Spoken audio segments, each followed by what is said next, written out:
कहते हैं ना कि हर एक चीज की एक अच्छी बुरी साइड होती है।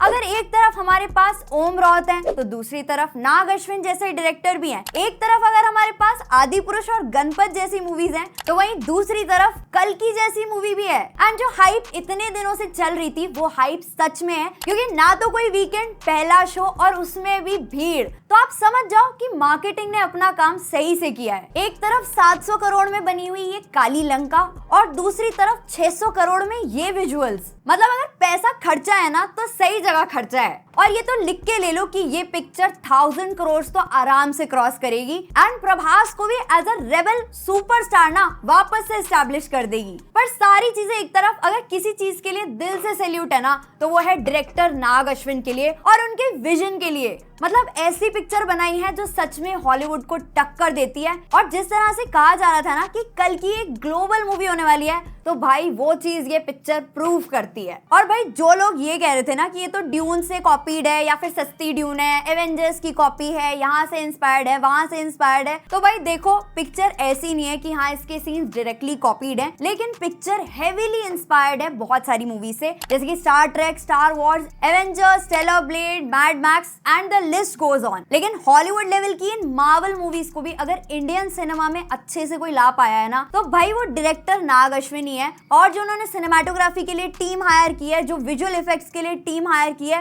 तो उनको उनका क्रेडिट देना बनता है। इवन मूवी में बहुत से ऐसे सीन्स हैं जिसे देख के आपको ऐसा लगेगा कि अरे यार ये तो एवेंजर्स का सीन है, लेकिन ऐसा नहीं है। देखो इंडियन माइथोलॉजी के एवेंजर्स पहले आ चुके हैं, लेकिन कोई उसको स्क्रीन पे इतनी ब्रिलियंटली नहीं दिखा पाया, क्योंकि सब कमर्शियल करने के चक्कर में लगे रहते हैं। सेंटिमेंटल वैल्यू ना बहुत कम लोग रिटेन कर पाते हैं। बात तो सही है। मैंने पिक्चर 3D में हिंदी में देखी और मैंने बहुत कोशिश की कमियां ढूंढने की, क्योंकि एज अ रिव्यूअर हम कमियां पहले ढूंढते हैं, अच्छाइयां बाद में देखते हैं, लेकिन मुझे कोई कमी विजुअली तो पिक्चर में नजर नहीं आई। हाँ एक दो नेगेटिव्स हैं, उसके बारे में भी बात करते हैं। और अगर आप ये सोच के बैठे हो कि ये तो प्रभास स्टारर पिक्चर है और प्रभास के कंधों पे ही चलेगी, तो ऐसा नहीं है। प्रभास यहाँ पे प्रबॉस बनने से थोड़ा सा चूक जाते हैं, क्योंकि लाइमलाइट अगर कोई ले जाता है ना तो वो है बिग बी, यानी कि अमिताभ बच्चन, जो कि लिटरली पिक्चर में भी बिग बी ही बने हैं। 8 फीट की हाइट दिखाई है, जो उनका एंट्री सीन दिखाया है, जो उनके एक्शन सीक्वेंसेस दिखाए है ना, एक एक फ्रेम आपको ये कहता है कि अगर कोई इस डेकेड का सबसे बड़ा एक्टर है ना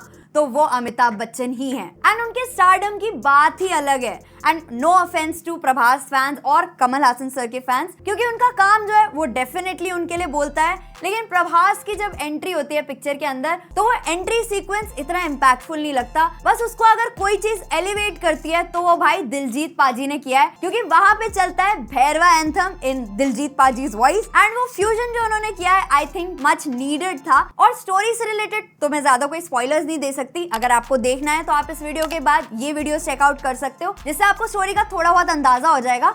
लेकिन एक चीज जो मैं बोलना चाहती हूँ कि भाई रूमर्स वर ट्रू, बहुत सारे कैमियोज है पिक्चर के अंदर एंड मैं तो हर कैमियो पे चिल्लाई हूँ। और मुझे जो चीज सबसे अच्छी लगी ना मूवी में वो ये थी कि कैसे उन्होंने महाभारत को इलस्ट्रेट किया है इतने ग्रैंड लेवल पे। मतलब ऐसा डिपिक्शन महाभारत का मैंने कहीं पे भी नहीं देखा था। एंड इन्होंने जो भी रिलेट किया है, जो भी सिंबोलिज्म दिखाया है, जो भी फ्लैशबैक्स दिखाए हैं और वहां से जो कनेक्ट किया है वो बहुत सही लगता है देखने में। और अगर तुमने गेस कर लिया है ना कि किस किस का कैमियो था पिक्चर के अंदर, तो तुम्हारी मर्जी है, कमेंट में अगर शेयर करना चाहते हो कर लो। बाकी अगर पिक्चर ऑलरेडी देख चुके हो तो भाई स्पॉइल मत करना किसी के लिए, बाकी अपने गेसेस जितने चाहे लगा लो। और हाँ जैसे मैंने बोला पिक्चर के अंदर कुछ नेगेटिव्स भी हैं, तो पिक्चर का फर्स्ट हाफ जो है वो थोड़ा सा स्लो लगता है as compare to second half. Picture के फर्स्ट हाफ में काफी ज्यादा टाइम लग जाता है कैरेक्टर बिल्डअप होने में। इवन कुछ ऐसे सीन्स भी फील होते हैं जो अगर पिक्चर में ना होते तो भी चल जाते। एंड पिक्चर का जो ओवरऑल ड्यूरेशन है 3 घंटे का, तो वो भी थोड़ा सा कम हो सकता था। सेकंड नेगेटिव जो मुझे थोड़ा सा फील हुआ वो ये था कि कमल हासन सर को बहुत कम स्क्रीन टाइम था, थोड़ा सा और दिखा देते तो और अच्छा हो जाता। लेकिन शायद वो अभी बचा रहे हैं आगे आने वाली मूवीज के लिए, क्योंकि भाई कल्कि का पूरा सिनेमैटिक यूनिवर्स तो आएगा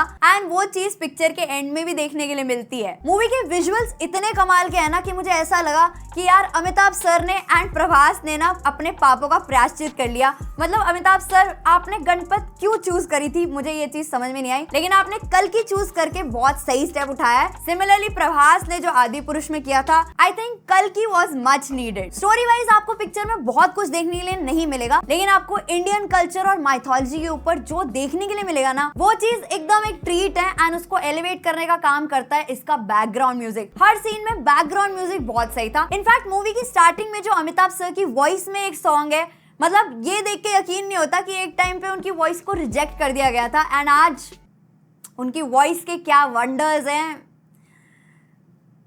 सोच भी नहीं सकते हम। और अगर 3D का बोलूं ना, तो पिक्चर का 3D सच में अच्छा था, लेकिन अगर आप 3D के ज्यादा फैन नहीं हो और 2D में भी देखना ऑप्ट करते हो ना, तो भी कोई दिक्कत नहीं है। और पिक्चर में ऐसा नहीं है कि आपको कुछ समझ में नहीं आएगा, लेकिन हाँ, आपको थोड़ी बहुत अगर नॉलेज होगी महाभारत की या फिर हिंदू माइथोलॉजिकल कैरेक्टर्स की, तो आई थिंक वो एक एडेड एडवांटेज होगा। एंड अगर आप वो जानना चाहते हो तो इन वीडियोस को जरूर चेकआउट करना। और एक और नेगेटिव जो मुझे पिक्चर में लगा वो था अननेसेसरी, जो एक उन्होंने रोमांटिक सॉन्ग डाला, एक लव एंगल डाला, दिशा पाटनी को डाला।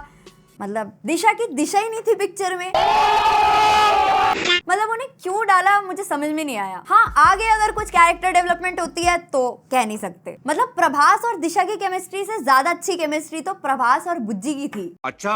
और पिक्चर में काफी जगह ह्यूमरस मोमेंट्स थे, कॉमिक डायलॉग्स भी थे, लेकिन मुझे पर्सनली वो ह्यूमर इतना ज्यादा हिट नहीं गया। मतलब थोड़ा सा फ्लो ब्रेकिंग लगता है, कहीं कहीं पे ना भी होता तो भी चल जाता। और जब भी अश्वत्थामा का कैरेक्टर भैरवा से भिड़ता है ना भाई, वो एक्शन सीक्वेंसेस तो बहुत ही कमाल के थे। सबसे अच्छा परफॉर्मेंस नो डाउट मुझे अमिताभ सर का ही लगा। मतलब उनके जो इमोशंस हैं, जो उनका रोल था, एकदम उसमें फिट लगे। And definitely Prabhas has done a really good job. And Deepika तो मुझे लगता है ऑफिशियल माँ हो गई है बॉलीवुड की।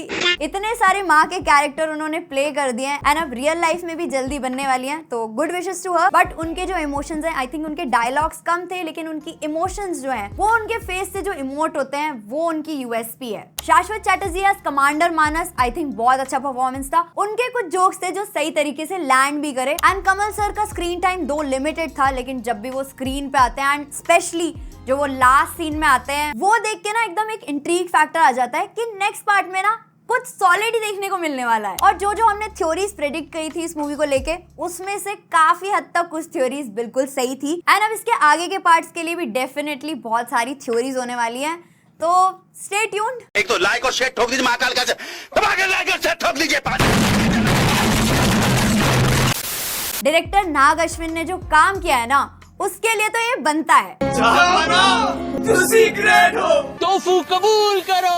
इवन मूवी हमें ये भी रिमाइंड कराती है कि भाई अगर अपनी रिसोर्सेज का आज ध्यान नहीं रखोगे ना, तो आगे फ्यूचर में ना बहुत दिक्कत होने वाली है। तो ओवरऑल मेरी तरफ से तो ये थिएटर में वर्थ वॉचिंग है। आप अपने फ्रेंड्स, आप अपनी फैमिली, इवन बच्चों को स्पेशली लेकर जाओ इस मूवी को दिखाने के लिए। मतलब अगर आप उन्हें आदि पुरुष दिखाने लेके गए थे ना, तो अपने पापों का प्रायश्चित आप ये पिक्चर दिखा के कर सकते हो। बाल बाल बच गया रे देवा। और मूवी थोड़े टाइम बाद नेटफ्लिक्स पर आ जाएगी, लेकिन मेरा रिकमेंडेशन है कि आप इसे थिएटर में ही देखो। और पिक्चर में कोई भी पोस्ट क्रेडिट सीन नहीं है, बस एक मिड क्रेडिट सीन है, तो आराम से जा सकते हो उसके बाद, अगर ये नहीं देखना कि हाँ पिक्चर में कितने सारे लोगों ने मेहनत करी है। बाकी अगर आपको ये वीडियो पसंद आई हो तो आप इसे अपने फ्रेंड्स एंड फैमिली के साथ शेयर कर सकते हो। अगर अब तक आपने सब्सक्राइब नहीं किया है और आपको इस टाइप का कंटेंट देखना पसंद है, तो बेल आइकन आपके पास है, बस उस पर क्लिक करना बाकी है। मिलते हैं नेक्स्ट वीडियो में, तब तक के लिए गुड बाय।